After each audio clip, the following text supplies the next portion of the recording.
Bakkeedhaan ijaarsa miidhagaa bakkanaa garuu gooftaa beekamisa keessa keenyaayi. Miidhaan waan hamaa marree guduunfanneetu sammoo awwaalleerra teenyaayi. Afaanii waan gaarii dubbannee wal kuusuuni somnaa mamaadhaan nuuf ta'e. Biqiltuu dhibbaa mataasaa mijeeffataa malee hin jiru namni kaayyoo ga'e.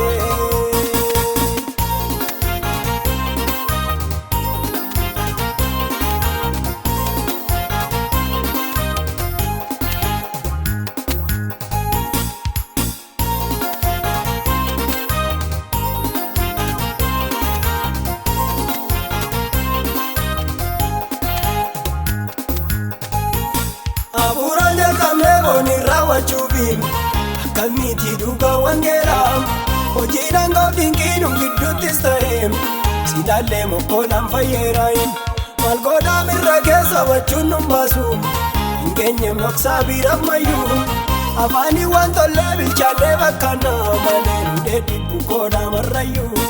Bakkeedhaan ijaarsa miidhagaa bakkanaa garuu gooftaa beekamisa keessa keenyaayi. Miidhaan waan hamaa marree guduunfanneetu sammoo awwaalleerra teenyaayi. Afaanii waan gaarii dubbannee wal kuusuuni somnaa mamaadhaan nuuf ta'e.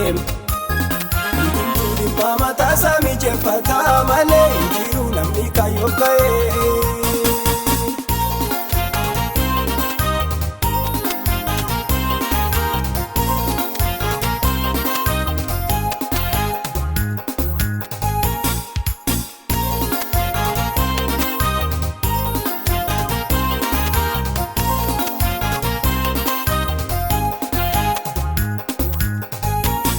Alaan gaarii dhaqaa akka waan halluun dibamee miidhagee bareeduun gooftaa duwwaa beekamisa keessa keenya ammoo ammeenyaaf garaa jibba yaaduun hinaaffaa jallinaan laphee keenya nyaateen guddachuu hiriyaa jibbinaa garaa wala afaaniin kolfineen maasomnee wal bukkee darbinaa.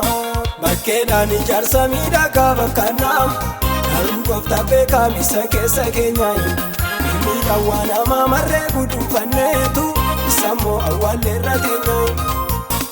Afaanii waan gaarii dubbannee